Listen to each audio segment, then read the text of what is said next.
Kawawa naman po siya. Nakita po namin dito sa daan. Wala pong makain, kaya pinakain na lang po namin. Ayan po siya, oh.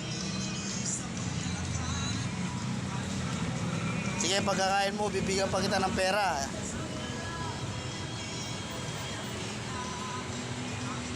Gwapo niya, oh. Sayang yung ano. Kulang lang sa alaga yung bata.